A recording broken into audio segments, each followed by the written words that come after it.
진리란 무엇입니까? 여러분들 진리가 무엇인지 한번 생각해 보셨습니까? 진리라는 것은 어떤 사물이나 사건에 대한 어떤 변치 않는 하나의 명제겠죠. 고정되어 있는 명제입니다. 예컨대 하나 더하기 하나는 둘입니다.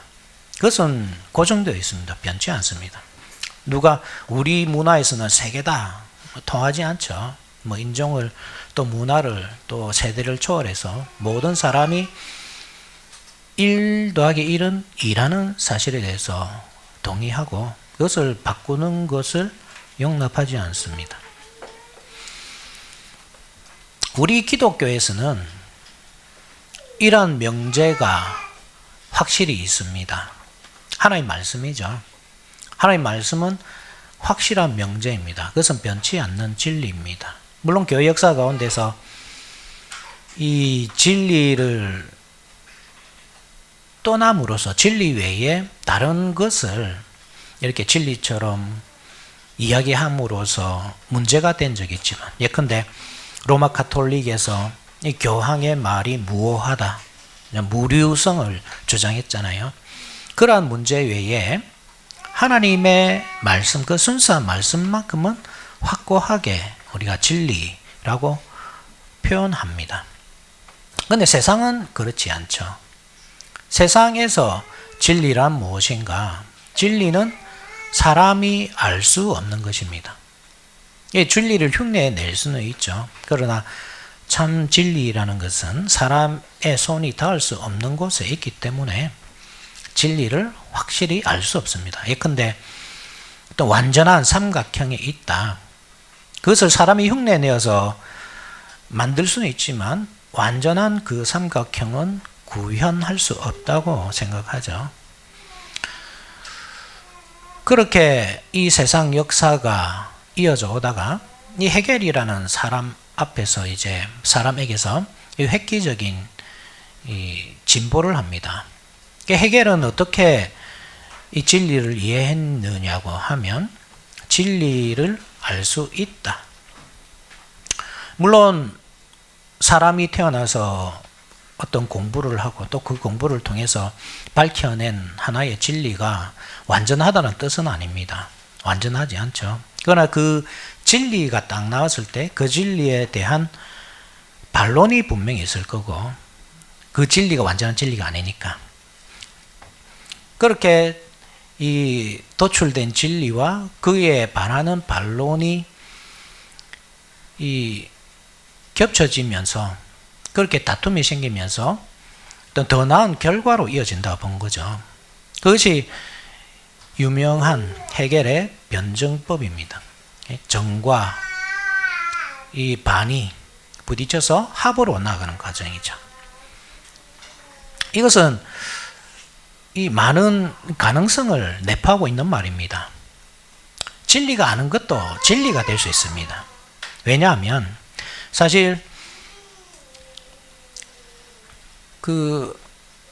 지금 진리라고 하는 것도 이것이 완전한 진리가 아니라는 그 전제에서 나오는 말이거든요. 그러니까 지금 우리가 진리라고 알고 있는 이것이 결국 이 정반합의 과정 중에 있기 때문에 이게 언제 뒤집어질 줄 모르는 것입니다. 지금은 진리인데 어느 날 지나보면 진리가 아닐 수도 있고, 또 이게 틀린 것인데 어느 순간 진리로 바뀔 수도 있는 것입니다. 그래서 어떤 고정된 진리를 말하는 것, 그것은 무지한 것이죠. 한편으로 이것이 선한 영향력도 많이 미쳤죠. 그러니까 우리가 100년 전만 하더라도 인종차별이 심했잖아요. 그죠? 흑인은 이 태어날 때부터 열등하다, 여자는 열등하다, 이런 식으로 해서 인종 간에 혹은 성별 간에 같은 어떤 문화에서도 양반, 쌍놈 이렇게 해서 사람을 차별하던 시대가 있었습니다. 그런 것들이 지금 시대가 지나가면서 정반합의 과정을 거쳐서 많이 사라졌잖아요. 모든 사람이 평등하다. 오늘날에는 다 그렇게 이해합니다. 인종과 성별과 문화를 다 뛰어넘어서 다 평등하다, 모든 사람이. 너무 뭐 나가서 문제죠. 이 평등을 뛰어넘어서 여성 상위 시대, 페미니즘, 그죠? 그게 뭐 그렇게 더 나가서 문제지. 이 어떤 면에서는 이 좋게 발전한 그 기반도 제공했다고 볼 수 있습니다. 그렇지만 더 나쁘게 작용한 면이 더 많죠. 왜냐하면 절대 진리가 부정되기 때문에 하나님, 성경, 그것이 이 진리가 될 수가 없는 거죠. 진리는 변하는 것이니까. 그래서 오늘날 사람들에게 이 하나님, 성경, 그것은 오히려 악으로 통용됩니다. 이 세상에서는 그렇거든요. 지금 현재 틀렸다라는 말을 아주 싫어하잖아요. 그죠? 동성애는 틀린 것이다. 그런 말을 하면 안 됩니다. 틀렸다가 아니고 다르다라고 표현해야 된다. 아마 지금 공립학교에서 뭐 초등학교나 뭐 그런 데서는 다 그렇게 가르치겠죠. 그렇지만 성경은 명백하거든요. 그것은 틀렸다. 다른 것이 아니라 틀렸다. 하나님께서 만드신 이 창조 질서에 어긋나기 때문에, 하나님께서 만드신 그 창조 질서가 바로 진리거든요. 하나님의 진리의 말씀으로 만드셨기 때문에. 그러한 진리에서 벗어난 것이기 때문에 틀린 것입니다. 다른 것이 아니라. 오늘날 사람들은 이 사랑이라는 말 안에서 다 이해할 수 있습니다. 그냥 뭐 서로 혐오하는 것이 문제지, 사랑하면 문제없다. 동성애 문제없다. 사랑이 중요하니까. 그러니까 가정 밖에서의 사랑도 허용이 되고, 그래서 간통죄는 이 위헌이 되고, 이런 식으로 이 타락한 세상으로 나가는 것입니다. 절대 진리가 없으니까 다수가 진리가 됩니다. 다수. 많은 사람, 목소리가 크면 이긴다고 하잖아요. 그죠? 그처럼 많은 사람이 모이면 이깁니다. 이 법을 만드는 이 국회의원들이 제일 무서운 사람이 누굽니까? 국민이잖아요. 그죠? 그래서 사실 이 사람들이 법을 정하고 또 이끌어 나가는 데 있어서 뭐 진리는 중요하지 않습니다. 옳고 그름은 별로 중요하지 않습니다. 중요한 것은 사람들이 무엇을 원하는가. 그래서 국민의 뜻, 끝입니다. 진리가 움직일 수 있는가? 우리가 깊이 생각해 봐야 되죠. 진리가 움직이는 것입니까? 움직인다면 진리를 할 수 있습니까? 진리라는 것은 하나의 척도가 되어야 되고, 그 척도를 중심으로 사람들이 모든 사고를 해나가면서 행동을 결정을 해야 되는데, 그 척도가 움직이는 것이라고 하면 그 얼마나 혼란한 사회가 되겠습니까? 오늘 옳았던 것이 내일은 틀리고, 내가 오늘은 바르다 생각하고 했는데 내일 돼 보니까 이게 바른 게 아닌 거죠. 내가 오늘은 이렇게 배웠는데 내일은 다르게 돼 있는 거죠. 그런 세상에서 어떻게 사람이 바른 정신을 가지고 올바른 목표를 가지고 살아갈 수 있겠습니까? 정치를 잘 모르시는 분들도 그분을 알죠. 그 영국의 그 2차 대전을 승리로 이끌었던 그 수상 있잖아요. 그 이름이 뭐죠? 예, 처칠, 그죠? 처칠, 윈스턴 처칠, 이런 거 아시잖아요. 그 처칠의 동상을, 이 처칠을 기념하기 위해서 이 웨스트민스터 의사당 웨스트민스터 그 사원의 그 국회의사당 앞에다가 이 동상을 세워놨거든요. 그것을 작년에 무너뜨리고자 하는 시도가 있었습니다. 진보주의자들이. 보수주의자들은 막 맞고 진보주의자들은 무너뜨리려고 그렇게 막 난리가 났었죠. 그래서 신문에 났었는데, 그래 왜 그렇게 무너뜨리려 하려고 하면 이 윈스턴 처칠이 인도를 영국이 점령하고 있었잖아요. 그죠? 그래서 인도를 이렇게 점령하고 있었던 것을 어떤 지지했던 인물이다. 그래서 인종차별주의자이기 때문에 우리가 이 사람을 공공장소에 세워놓고 존경할 수 없다. 그래서 이 동상을 끌어내리려 한 것이죠. 윈스턴 처칠이 뭐 존경받을 인물인지 아닌지 잘 모르겠습니다. 근데 중요한 것은 뭐냐 하면 진리는 움직인다는 것입니다. 어제 옳았던 것이 오늘은 옳지 않을 수도 있다는 것. 이게 해겔의 변증법이 이 진화론의 근거를 두고 있거든요. 마치 돌에서 생명이 진화해서 나오듯이 우리의 지식도 진리도 진화해 가는 겁니다. 그러니까 진화에는 끝이 없죠. 그죠? 진화에는 끝이 없습니다. 그러니까 이 진리도 완전히 딱 고정될 수 없습니다. 계속 이 시대에 따라 형편에 따라 문화와 사람에 따라 발전해 갑니다. 이게 참 황당무계한 말입니다. 사실은. 그런데 그러한 이 생각이 우리 사회에 깊숙하게 뿌리 내리고 있습니다. 오늘날 고정된 진리를 이야기할 때 그 사람은 아주 꽉 막힌 사람이고 이 사회가 품어주지 못합니다.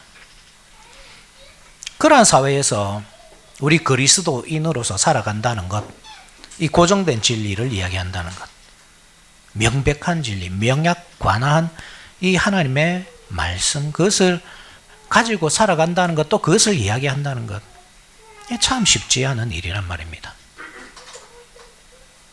그래서 하나님께서 이 말씀을 주시는 겁니다. 진리로 허리띠를 띠라. 이러한 세상에서, 혼란한 세상에서 살아가기 위해서는 확실한 진리의 허리띠를 허리에 차고 살아가야 한다. 그러지 않을 때 이 세상 물결에 휩쓸릴 수밖에 없다. 그런 내용입니다. 그래서 말씀의 주제는 교회는 마귀의 관계를 대적하기 위해 진리의 허리띠를 매야 한다. 것입니다. 진리란 무엇인가? 이 성경에서 말하는 진리. 그리고 허리띠란 무엇인가? 왜 하필 허리띠라는 표현을 썼을까? 이러한 순서로 말씀을 살펴보도록 하겠습니다. 여러분들, 전쟁이 났다. 전쟁이 난다. 그러면 무엇을 가장 먼저 챙겨야 하겠습니까? 이 군대에 갔다 오신 분들도 있고, 그리고 군인을 직업으로 삼으시는 분도 우리 교회에 계시지만, 당장 적군이 진지로 막 쳐들어옵니다. 막 갑자기 난리가 난 거죠. 총소리 나고 폭탄이 터지고. 그럼 뭐부터 해야 됩니까? 총부터 들어야 되잖아요. 그죠? 총부터 들이대고 막 총을 쏴야 됩니다. 이건 군대를 안 갔다 온 여성들과 아이들도 충분히 예상할 수 있는 일입니다. 샤워를 하고 있든지, 옷을 벗고 있든지, 적들이 막 이렇게 진지로 공격하고 있는데, 옷 입고, 신발 신고, 이렇게 할 틈이 없잖아요. 그런데 하나님은 가장 먼저 무엇을 말씀하냐 하면, 진리의 허리띠를 가장 먼저 이야기합니다. 그 정도로 진리가 가장 중요하다. 이 사실을 말하고자 하는 것입니다. 진리의 허리띠. 뒤에 보면 나중에 칼도 나오잖아요. 그죠? 말씀의 검도 나오는데 그 무기보다 앞서는 것이 진리의 허리띠. 에베소서 전체를 보게 되면 그 전체 상황이 상당히 위급한 그런 상황에 놓여 있다는 것을 알 수 있습니다. 에베소서 자체가 옥중서신이죠. 사도 바울이 감옥에서 기록한 책이 에베소서입니다. 즉, 그 시대가 어떤 시대였냐면, 바울 개인적으로도 그렇고, 교회 전체적으로도 아주 위급한 그런 상황에 있었습니다. 바울 개인적으로는 순교가 시시각각 다가오고 있었죠. 개인적인 종말이 다가오고 있었습니다. 교회적으로도 그렇습니다. 유대인들은 이 그리스도인들을 이단이라고 해가지고 죽이려고 혈안이 되어 있었고, 무너뜨리려고 혈안이 되어 있었고, 그리고 로마는 정치적으로 이용하기 위해서 이 혈안이 되어 있었죠. 처음에 빌라도는 기독교에 별 관심이 없었습니다. 그죠? 그래서 이 예수님을 죽이고자 할 때 빌라도는 손을 씻고 빠져버리잖아요. 그런데 헤롯은 어떻게 하냐면 야곱을 죽이니까 사람들이 엄청 좋아한단 말입니다. 유대인들이. 그러니까 거기에 고무돼 가지고 베드로도 죽이려고 막 가둬 놓잖아요. 이게 그 당시의 현실이었습니다. 특별하게 기독교를 반대해야 되겠다 이런 게 아니고 정치적인 목적을 위해서 이용하고 있는 그런 현실이었죠. 그런데 그 이면에 있는 존재를 기억해야 된다 이 말입니다. 단순히 그 앞에서 눈에 보이는 현상, 유대인들이 교회를 무너뜨리기 위해서 막 핍박을 하고 성도들 잡아서 감옥에 가두고 이런 현상들, 또는 황제가 이렇게 성도들을 이렇게 죽이기도 하고 가두기도 하고 그런 현상을 볼 것이 아니라 그 배후에 있는 마귀 사탄을 봐야 된다. 그래서 마귀의 관계라고 하는 것입니다. 진리란 무엇입니까?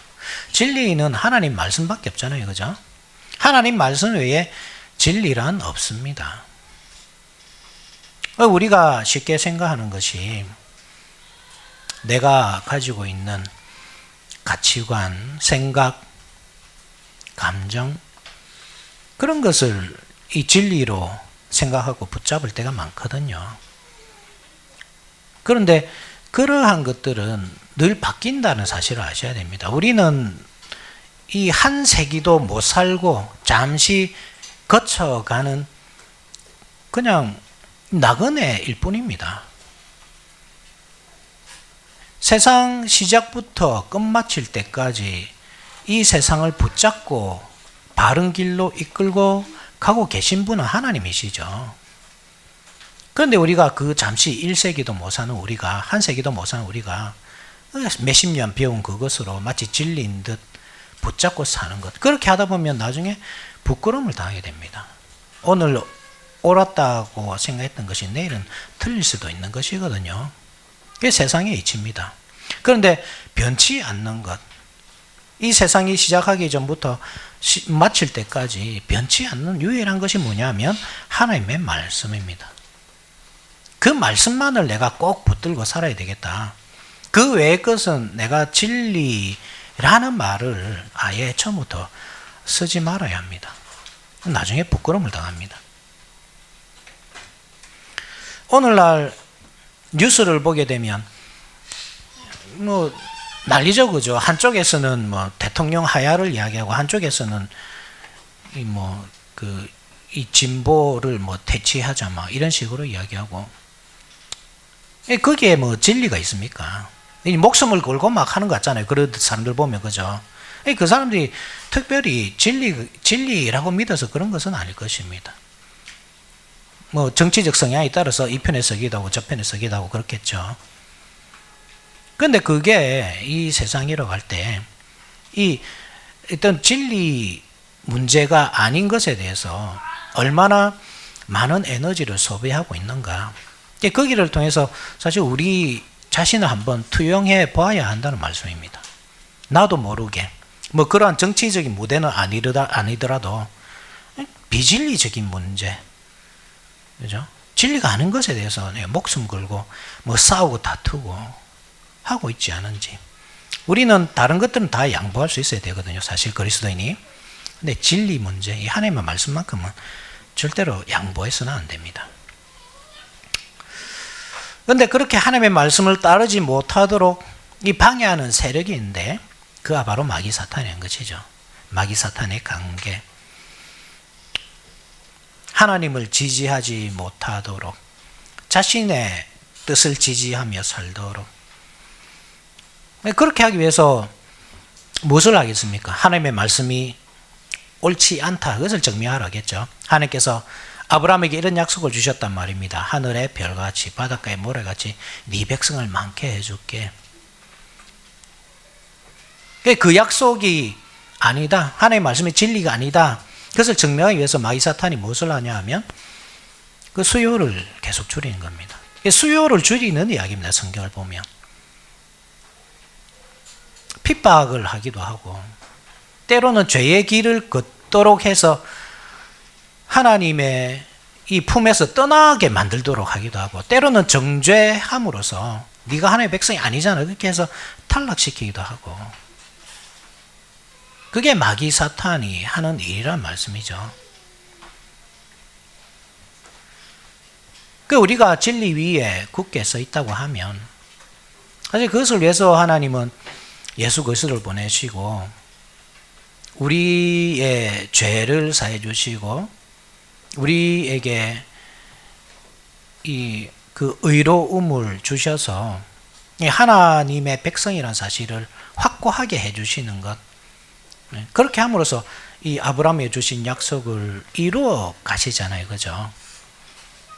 그러니까 우리가 이러한 진리를 떠나고, 예수 그리스도가 사실 진리잖아요. 그 말씀이 진리고, 이 보이는 현상, 그죠? 거기에 우리가 집중하고 그것이 마치 진리인 양 붙들고 살 때 이런 오류에 빠져야 되는 것입니다. 왜 교회가 말씀대로 하는데 말씀대로 하는 교회가 잘 안 되나? 왜 수요가 줄어드나? 많아지는 것이 아니고. 그러면 하나님 말씀이 틀린 것이 아닌가? 말씀대로 하는 것이 오히려 잘못된 것이 아닌가? 또 우리 성도들의 개인적인 삶도 그렇죠. 왜 말씀대로 사는 성도는 일상이 고달플까? 오히려 말씀 없이 살 때 더 잘 사는 것 같은데, 말씀 없이 사는 저 악인들이 훨씬 더 많은 것을 누린 것 같은데 왜 말씀대로 살고자 할 때 안 되는가? 그러니까 말씀이 틀린 것이 아닐까? 그렇게 성도들을 미혹해서 이 진리로부터 떠나게 만드는 것입니다. 욥의 경우가 그렇습니다. 욥이 고통을 당하잖아요. 그죠? 근데 그 고통의 원인을 몰랐습니다.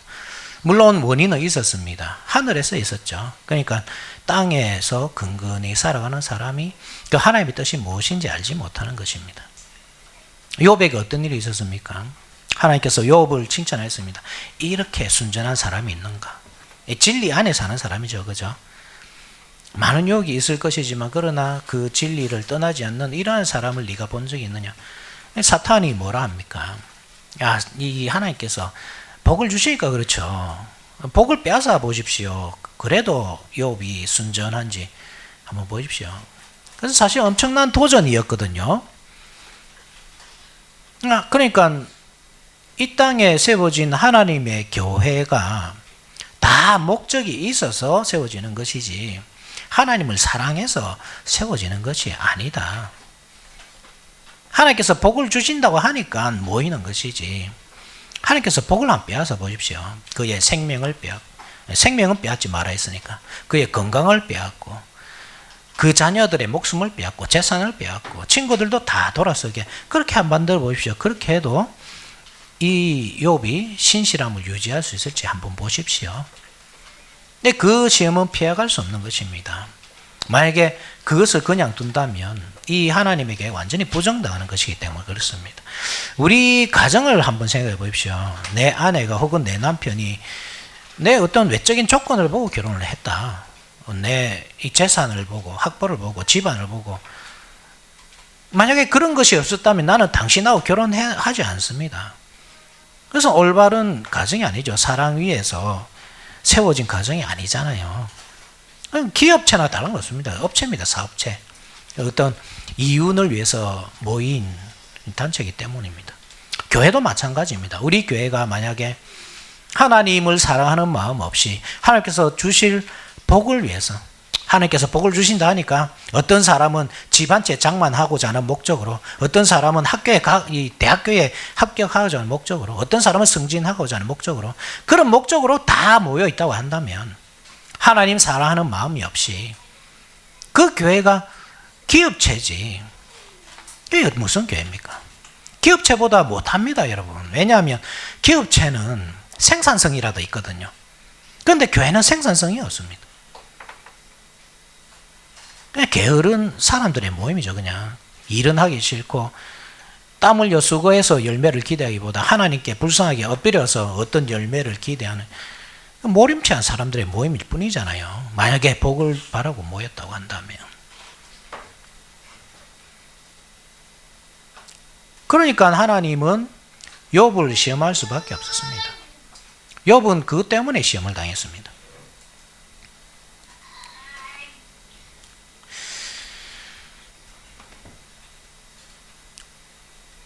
욥이 뭐 알 리가 없죠. 이 땅에서 살아가는 사람이 하늘에서 일어나는 일을 어떻게 알겠습니까? 그래서 이 땅에서 일어나는 모든 불합리한 이러한 일들을 겪는 사람들이 반드시 가져야 할 것이 믿음입니다. 믿음. 믿음이 없으면, 그죠? 그 하나님이 진리라는 사실, 하나님의 말씀이 진리라는 그 믿음이 없으면 우리는 절대로 이 세상을 올바르게 살아갈 수도 없고, 이 진리에서 떠날 수밖에 없고, 하나님의 백성으로 남아있을 수도 없습니다. 물론 우리가 다 알 수 없죠. 우리는 그냥 땅에서 하루하루 근근히 살아가는 사람들이고, 하나님은 수십 년, 수백 년, 수천 년을 바라보면서 이 커다란 역사를 이끌어가고 계시기 때문에 그 하나님을 이해하고 파악할 수 있다는 것 자체가 오만이고 교만입니다. 잠시 사는 것 그것으로, 그렇게 조금 경험한 것 배운 것 그것으로 우리는 판단을 하면 안 됩니다. 그냥 믿어야 합니다. 하나님께서 그 사랑하시는 자녀에게 이유 없이 고통을 줄 리가 없지 않습니까? 능력이 없어서 그 고통이 그대로 있도록 하지 않을 것 아닙니까? 우리 하나님이. 우리에게 고통이 임하는 이유, 괴로움이 있는 이유, 우리가 알 수 없지만 있습니다. 그리고 때가 되면 하나님께서 그 모든 원인들을 해결해 주실 것입니다. 가장 선한 시간에 선한 방법으로 선하게 이끌어 가실 것입니다. 그것을 믿는 믿음이 필요한 거죠. 그 믿음이 없으면 우리는 그리스도인으로서 살 수 없는 것이죠.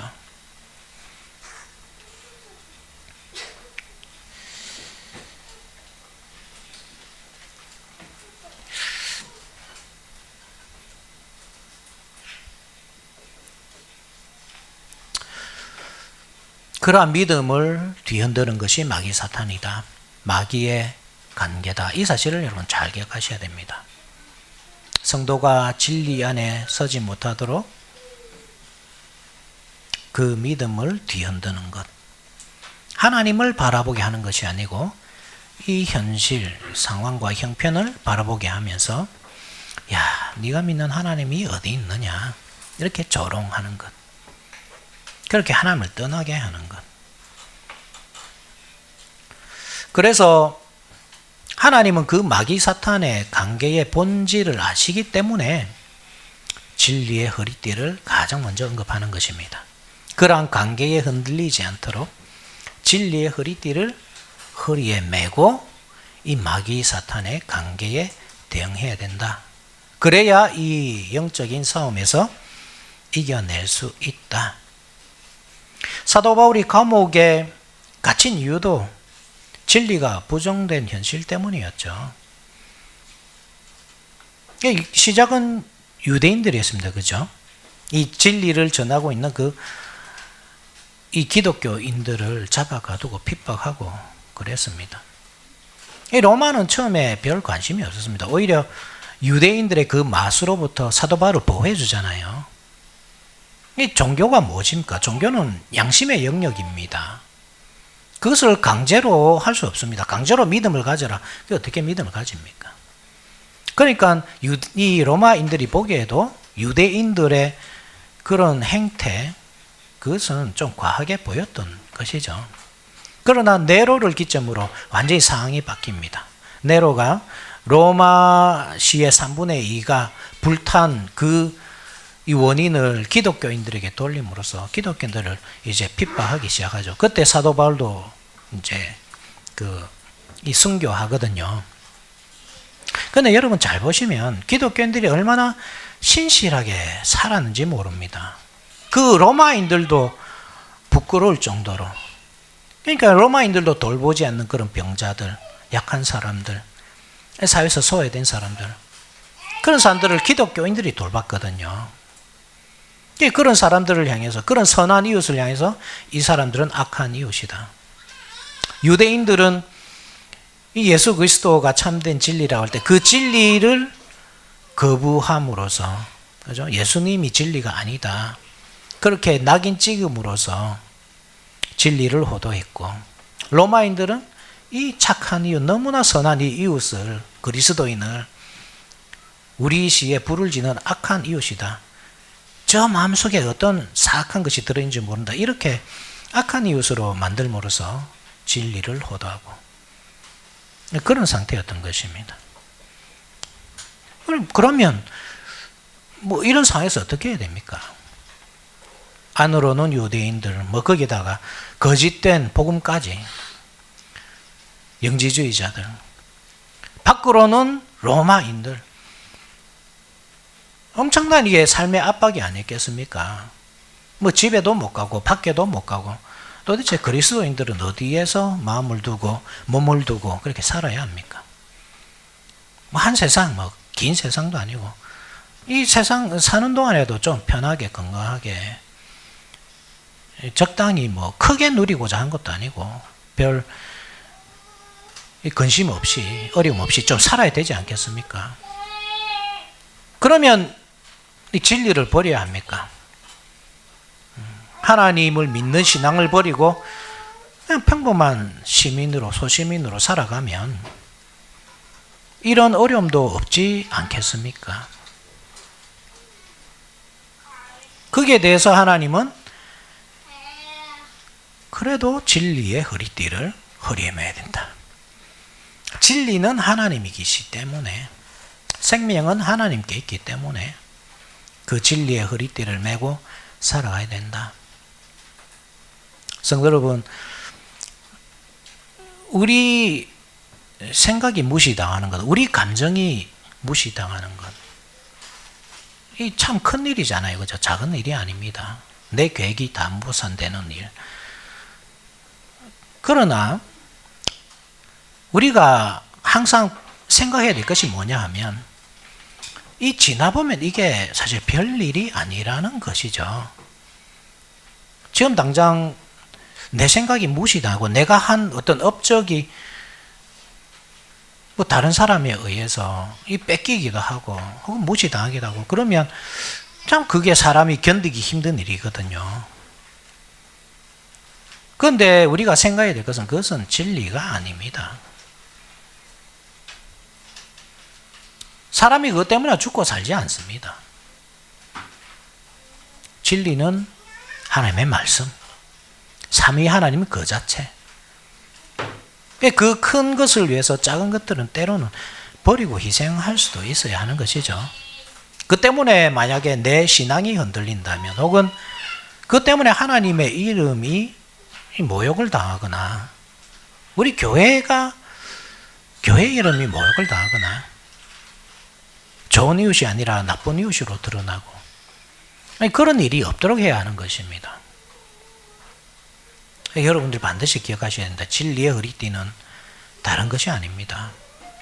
이게 헷갈리기 시작하면 사실 모든 부분에서 문제가 일어납니다. 이 에베소서 이 말씀이 있기 이전에 어떤 말씀이 있었습니까? 아내들이요, 또 남편들이요, 부모들에게, 또 자녀에게, 그리고 상전에게, 종에게 그들에게 어떤 당부를 주시고 이 말씀을 하거든요. 그러니까 그게 어떤 우리의 모든 삶의 영역이라고 할 때 가정과 직장이잖아요. 그죠? 그 모든 영역이라고 할 때 그 모든 영역 안에서 이 말씀의 원리를 버리고 이 세속적인 원리를 기준으로 잡을 때 그 모든 것들이 무너지는 것입니다. 남편이 아내에게, 아내가 남편에게 이 말씀의 원리가 아니고 세속의 원리로 대하기 시작하고 부모가 자녀에게, 자녀가 부모에게 세속의 원리로 대하기 시작하고 뭐 아이들에게는 인권이 없습니까? 뭐 핸드폰 빼앗아가도 뭐 인권 침해로 신고하는 세상이잖아요. 직장에서도 그렇게 하잖아요. 이 사장은 뭐 또 직원이 다 어떤 그 이윤을 목적으로 서로 바라보고 조금 더 이익을 얻기 위해서 서로를 핍박하고 괴롭히고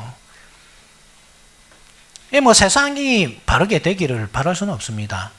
그들은 원래 그래 살기 때문에. 그렇지만 우리 그리스도인이라도 그리스도인 상사로서 혹은 그리스도인 이 일꾼으로서 이 바른 원리를 가지고 살아가야 합니다. 그렇게 함으로써 진리를 보여줘야 하는 것이죠.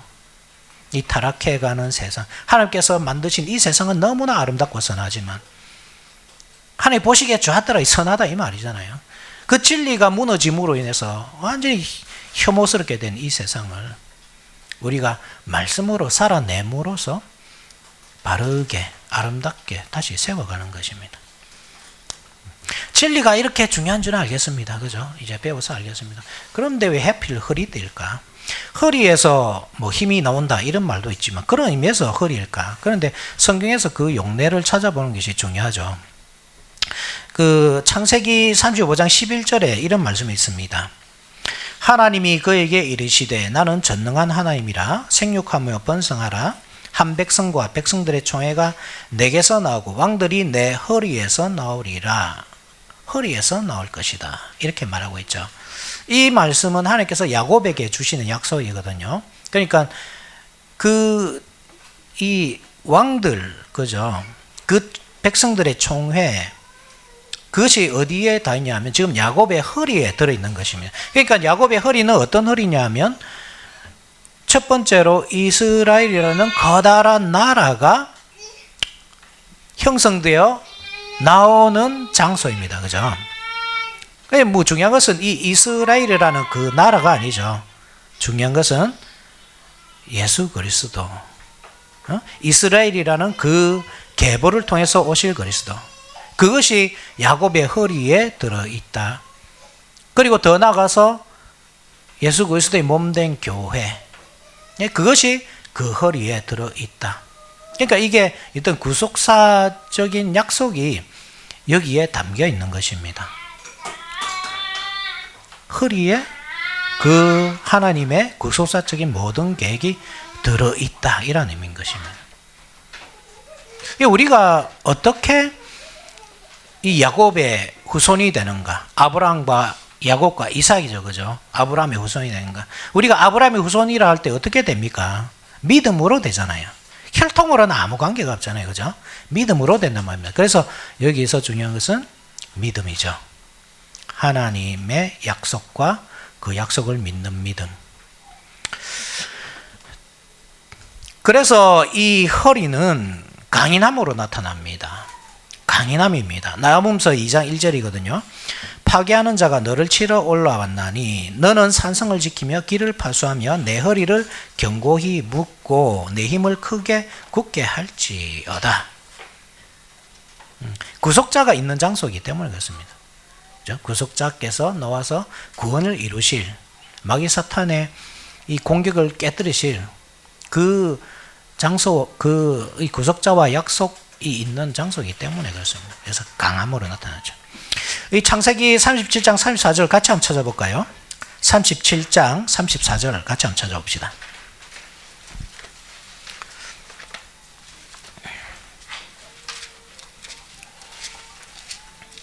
(37장 34절)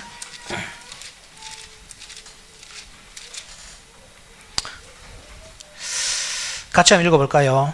37장 34절 시작. 자기 옷을 찢고 굵은 배로 허리를 묶고 오래도록 그의 아들을 위하여 애통하니. 요 말씀은 요셉이 죽었다는 그 거짓 소식이죠, 그죠? 그 거짓 소문을 듣고 야곱이 애통하는 장면입니다. 애통하는데 허리를 묶었다, 이렇게 표현합니다. 이게 왜 하필 허리를 묶을까요? 애통하면 어떤 상징의 표현이겠죠. 그냥 뭐 슬프다 하면 사람이 본능적으로 나오는 행동은 그냥 크게 울거나 막 땅을 치거나 막 벽을 치거나 그렇게 하겠죠, 그죠? 그런데 이 상징적인 행동으로 내가 이렇게 슬프다 하는 상징적인 행동으로 허리를 묶었다, 이 말이거든요. 서양에서 검은 상복을 입듯이, 우리나라에서 어떤 삼배 옷을 입듯이 허리를 묶은 것입니다. 그 상징적으로 내가 슬프다 이런 모습으로. 우리가 요셉의 위치를 알면 이 야곱의 행동이 좀 이해가 되죠. 요셉은 그냥 평범한 아들이 아니라, 물론 이 서열을 보면 거의 막내급이죠, 그죠? 그 자기 밑에는 베냐민밖에 없잖아요. 베냐민 바로 위에 요셉이잖아요, 그죠? 막내급이지만 사실 그는 선지자였거든요. 꿈을 꿉니다. 요셉은 꿈을 꾸는 사람입니다. 그 꿈은 그냥 개꿈이 아니라 하나님의 계시가 들어있는 꿈입니다. 아무나 꿈을 꾸지 않습니다, 그죠? 선지자만이 꿈을 꿉니다. 요셉은 선지자였습니다. 그 형들의 잘못을 아버지에게 구하죠. 그죠? 이스라엘에게 고합니다. 그 야곱의 역할이 뭐냐 하면 자기 백성들이 이 죄에서 떠나서 정결하게 살도록 감독하는 역할입니다. 그게 야곱의 역할입니다. 그래서 이 요셉이 그러한 형들의 잘못을 야곱에게 고했다 이 말은 그냥 형제들끼리 하는 고자질 그 정도가 아니고 이 야곱이 그 가정을 정결하게 잘 돌볼 수 있도록 도와주었다 하는 뜻입니다. 그래서 야곱은 요셉에게 채색 옷을 입히죠. 오늘날 그리스도인이 이 그리스도의 옷을 입고 구분되듯이 요셉은 그 채색 옷으로 구별되었습니다. 이 직분자라는 뜻입니다. 그런 요셉이 죽었기 때문에 물론 실제로 죽지는 않았지만 죽었다고 생각했기 때문에 허리에 띠를 두르고 애통하는 것입니다. 이 허리에 띠를 두르는 그 행동, 그렇게 자기의 애통함을 표현하는 것, 강하게 표현하는 것은 하나님께로 향하고 있죠. 그 자기의 이 어떤 그 교회를 위해서 존재하던 그 직분자가 사라졌다는 사실, 구원자가 사라졌다는 그 사실 때문에 하나님께 애통을 크게 표현하고, 그래서 하나님의 구원이 이루어지기를 요청하는 그러한 행동으로 볼 수 있습니다. 출애굽기 12장 11절에 이것은 좀 유명한 말씀이죠. 그죠? 너희는 그것을 이렇게 먹을지니 허리에 띠를 띠고 발에 신을 신고 손에 지팡이를 잡고 급히 먹으라. 이것이 여호와 유월절이니라. 이스라엘 백성들이 출애굽할 때 허리에 띠를 두르고 먹죠. 그죠? 지팡이를 잡고. 이게 무엇입니까? 급하게 나야 된다. 최선을 다해서 힘을 다해서 나야 된다. 이 출애굽이 어떤 그 목표가 그렇잖아요. 죄에서 출애굽이잖아요. 결국 죄에서 출애굽해서 하나님께로 가야 하는 문제. 그것은 급하게 최선을 다해서 온 힘을 다해서 그렇게 해야 된다. 이것도 이런 어떤 믿음과 또 구원과 관계된 말씀을 알 수 있죠. 누가복음 12장 35절 36절에서 예수님은 이런 말씀을 주십니다. 허리에 띠를 띠고 등불을 켜고 서 있어라. 너희는 마치 그 주인이 혼인집에서 돌아와 문을 두드리며 곧 열어주려고 기다리는 사람과 같이 되라. 허리에 띠를 띠고 항상 준비하고 있어라 이 말이죠. 그죠? 구속자가 언제 오실지 모르기 때문에 예수님께서 종말을 이야기하시고 반드시 곧 오신다고 하셨기 때문에 항상 준비하고 있어라. 이제 군대에 있을 때 그런 일이 있었습니다. 무장공비가 내려온 일이 있었거든요. 제가 군대에 있을 때. 평소에는 다 이렇게 탈복을 하고 탈의를 하고 잠을 자지만 이 무장공비가 내려왔을 때는 옷을 못 벗습니다. 비상상이기 때문에. 그래서 이 옷을 다 입고 또 전투화도 안 벗고 신고 그대로 잤다가 뭐 급할 때는 뛰어나가야 되니까 그렇게 한 달 정도 이 생활한 기억이 있는데 이런 거죠. 그죠? 예수님께서 곧 오신다고 하셨기 때문에 이 무장 해제할 시간이 없는 겁니다. 항상 딱 준비하고 있어야 됩니다. 그죠? 그것이 허리를 묶어라 이렇게 표현합니다. 자, 이러한 전체적인 내용을 볼 때 결국은 무엇과 다 깔려 있느냐? 구속자가 오시는 길, 그리고 구속자가 무엇을 하실 것인가? 우리가 그 구속자에게 가기 위해서 무엇을 해야 되는가? 그 모든 이 것들이 다 담겨 있습니다. 결국 이 허리라는 것은 구속자와 그리고 우리의 믿음 그 문제입니다. 무엇보다 중요한 것은 욥의 경우죠. 그죠? 우리가 요 앞에서 욥의 경우를 살펴봤지만 욥이 끝까지 순전함을 잃지 않았지만 한 가지 실수를 했죠. 하나님께서 의인을 돌보시지 않고 괴로움 가운데 두신다. 그때 하나님께서 나타나십니다. 네가 그렇게 물 잘 아냐? 네가 그렇게 잘났냐? 하나님께서 이 세상을 만드실 때 네가 있었느냐? 그 도량형이 무엇인지 아느냐? 주초를 무엇으로 놓았는지 아느냐? 이 세상이라는 커다란 건물이라고 할 때 거기에 모퉁이 돌이 뭔 줄 아느냐? 산의 대장부처럼 허리를 묶고, 그죠? 허리를 묶고. 담대하게 한번 해봐라, 그렇게. 우리의 한계죠, 그죠? 이 땅에서. 그냥 이 고통이 임하고 감당할 수 없는 괴로움이 닥칠 때, 그리고 그 원인을 모를 때, 차라리 내가 죄를 지어서 그랬다면, 이게 형벌이라면 이해를 하겠습니다. 그런데 아무것도 잘못한 게 없고 나는 신실하게 살았고, 그러니까 거칠애로 신앙생활을 하지 않고 온 마음을 다해서 하나님을 섬겼는데 왜 나에게 이런 고통이 임합니까? 그걸 견디지 못할 때 우리는 이 진리의 허리띠가 아니고 거짓된 허리띠를 허리에 두르고는 하나님께 대항한다는 말이죠. 하나님께서 어떻게 나한테 이럴 수가 있습니까? 하나님의 뜻이 잘못된 거 아닙니까? 그 말씀이 잘못된 거 아닙니까? 혹시 하나님께서 실수하는 거 아닙니까? 그런데 그렇게 하지 말고, 그죠? 우리가 해야 될 일은 거짓의 허리띠를 두르고 하나님을 대할 것이 아니라 진리의 허리띠를 두르고 마귀 사탄을 대적해야 된다. 그 말씀입니다. 마귀 사탄은 항상 진리를 왜곡해 왔습니다. 아담과 하와를 속일 때부터 그렇게 해왔습니다. 이 과일을 정말 먹지 말라고 하더냐. 아니다, 이것을 먹는 날에는 네 눈이 밝아서 하나님처럼 될 것이다. 그 말에 속아서 사람은 죄인이 되었고 그 역사가 계속 오늘날까지 이어지고 있잖아요. 현대인들에게 이 복음이란 것은 이제 선이 아닙니다. 그죠?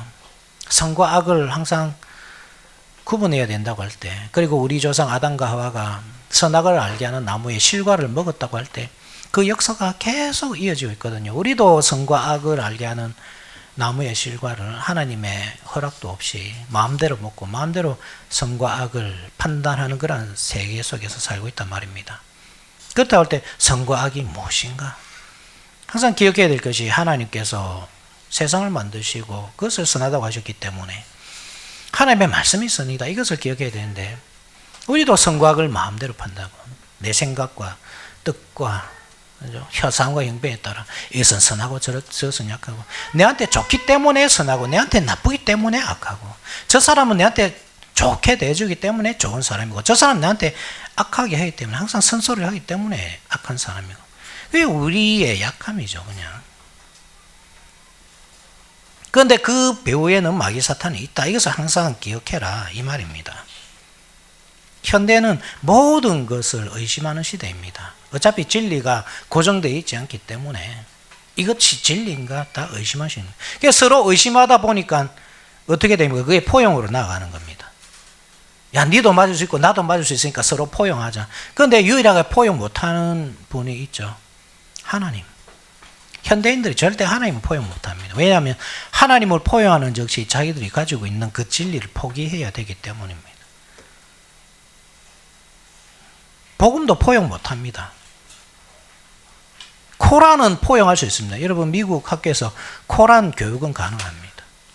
문화의 다양성이라는 측면에서 가능합니다. 그런데 성경이 가르쳐지는 것은 안 됩니다. 불법입니다. 이게 현대인이 말하는 포용입니다. 포용. 이게 절대 진리는 안 되는 겁니다.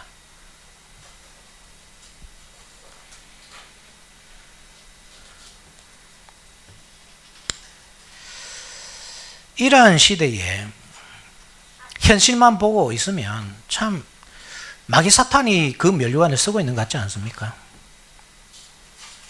예수님께서 면류관을 쓰신 것처럼 보는 것이 아니고 마귀 사탄이 그 면류관을 쓰고 있는 것 같습니다. 마귀 사탄이 승리한 것 같습니다. 그러나 성경은 분명하게 말합니다. 그 승리의 면류관은 예수님께서 취하셨습니다. 마귀 사탄이 쓰고 있는 그것은 자기의 피로 얼룩진 관이죠. 예수님께서 그 머리를 깨뜨리셨기 때문에. 그런 세상에서 우리가 어떻게 살아야 되는가? 물론 마귀 사탄의 머리가 깨졌지만 그 힘과 영향력을 무시해서는 안 됩니다. 그는 여전히 살아있고 무시무시한 영향력을 이 세상에 미치고 있습니다. 지금 이 현재 세계를 보아도 알 수 있는 것이잖아요. 우리가 살고 있는 이 일상에서 늘 당하는 일이잖아요. 우리가 늘 받는 시험이잖아요. 그죠? 이 세상에서 우리가 어떤 기준으로 살아야 하는가? 무엇을 진리로 삼고 붙잡고 살아야 하는가? 우리 아까 살펴보았던 그 이사야서 말씀 본문이었죠. 그것을 한번 잠시 보고 마치도록 하겠습니다. 이 말씀으로 정리를 해봅시다. 이사야 59장 15절에서 18절 15절 18절 한 절씩 한번 읽어볼까요?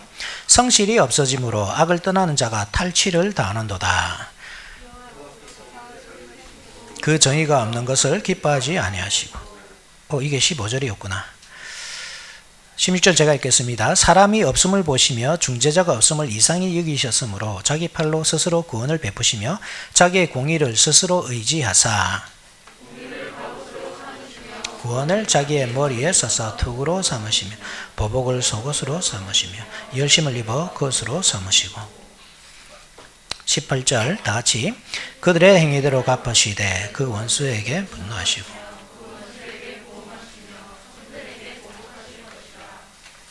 잘 보시면 이 말씀이 어떤 배경이 있냐면 이스라엘 백성들이 바벨론 포로에서 돌아올 것을 예언했습니다. 이미 너희들은 포로에서 돌아올 것이다. 그리고 이 말씀을 주시거든요. 너희들은, 이 백성들은 비록 바벨론 포로에서 돌아왔지만 성실이 없고 정의가 없는 백성이다. 그것을 하나님께서 기뻐하시느냐? 정의가 없는 상태, 성실이 없는 상태를 기뻐하시느냐? 그렇지 않다. 그래서 내가 그들을 구원하겠다. 결국 중요한 것은 몸이 바벨론에서 빠져나온 것이 아니고 그 마음이 바벨론에서 빠져나온 것, 죄에서의 출애굽, 이것이 중요하다. 그 말씀을 하는 것이죠. 그것을 위해서 하나님께서 무엇을 하십니까? 공의를 갑옷으로 삼겠다. 내가 구원을 내 머리에 쓰겠다. 투구로 삼겠다. 보복을 속옷으로 삼겠다. 열심으로 겉옷을 입겠다. 이 말씀을 배경으로 해서 사도 바울이 이 에베소서 6장 10절에서 20절 말씀을 기록한 것이거든요. 결국 전신갑주는 누구의 옷입니까? 하나님의 옷입니다. 전신갑주는 하나님께서 입으시는 옷입니다. 우리를 위해서, 우리의 구원을 위해서 입으시는 옷입니다. 그 옷을 왜 우리에게 입으라고 합니까? 전신갑주의 다른 말은 무엇이냐면 주 예수 그리스도의 옷입니다. 주 예수 그리스도의 옷을 우리가 입는 것입니다. 그 영광을 덧입고 싸워라. 결국 새 사람이죠. 새 사람. 죄에서 떠난 새 사람. 죄에서 떠난 새 사람이 어떻게 됩니까? 주 예수 그리스도를 옷 입음으로써. 그래서 여기서 갈라집니다.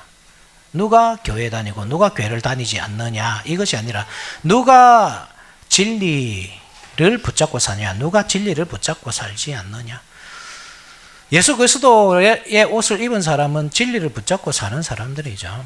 예수님께서 십자가에서 돌아가실 때 한 군병이 그 옆구리를 창으로 탁 찌르니까 그 창에서, 그 옆구리에서 피와 물이 막 쏟아져 나오잖아요. 그렇게 교회가 태어나거든요. 즉 교회의 기초가 뭐냐면 예수 그리스도의 복음입니다. 그죠? 진리가 기초입니다. 그 진리를 떠났을 때 교회는 참 교회가 아니다. 그 진리를 떠났을 때 성도는 참 성도가 아닌 것입니다.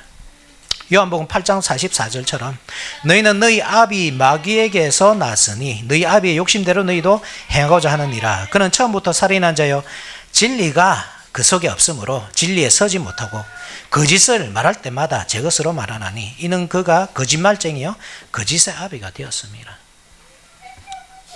거짓말을 이라고 해서 특별하게 막 온 거짓말하고 사기치고 다니고 이 말이 아닙니다. 하나님의 말씀을 떠난 그것이 다 거짓이라고 했습니다. 이 사실을 잘 기억하셔야 됩니다. 진리는 하나님의 말씀. 그래서 우리가 진리에 거하고 있느냐? 만약에 진리에 거하고 있다면 우리 하나님의 자녀입니다. 진리에 거하고 있지 않다면, 이 말씀을 내 삶의 원리로 삼지 않고 있다면 나는 마귀 사탄의 자녀입니다. 이게 참 두려운 말씀이잖아요. 그래서 하나님께서 여러분들을 얼마나 사랑하시는지 이 말씀을 들을 때마다 기억해야 됩니다. 이 말씀이 이게 참 까다롭다, 귀찮다, 왜 이 말씀을 내한테 들려주시노? 그게 아닙니다. 여러분들을 너무나 사랑하시기 때문에 말씀을 주시는 겁니다. 여러분들이 하나님의 자녀라는 표시입니다. 말씀이 여러분들에게 간다는 것은. 그런데 그 말씀을 새겨듣지 않고 마음에 새기지 않고 그러면서 어떻게 여러분들이 마귀의 관계에 대항하겠습니까? 그 관계를 어떻게 이기겠습니까? 우리에게 나타나는 모든 현상의 배경에 마귀 사탄이 있다고 할 때 그 마귀 사탄이 함의 영광을 가리고 우리의 구원을 빼앗으려고 한다고 할 때 우리가 어떻게 이기겠습니까? 무엇으로 여러분 이기겠습니까? 내 의지력이 그래 강합니까? 여러분 그렇게 의지력이 강하십니까? 정신력이 강하십니까? 우리는 너무나 약한 죄인들입니다. 하나님이 우리에게 주신 이 전신갑주를 입지 않고서는 이길 수 없습니다. 진리의 허리띠, 이게 첫 번째입니다. 말씀의 허리띠입니다. 이것을 동여매시고 거짓을 허리띠로 삼아서 하나님과 대적할 것이 아니라 진리를 허리띠로 삼고 악한 마귀 사탄과 대적하는 저와 여러분들이 됩시다. 아멘. 다 같이 일어나셔서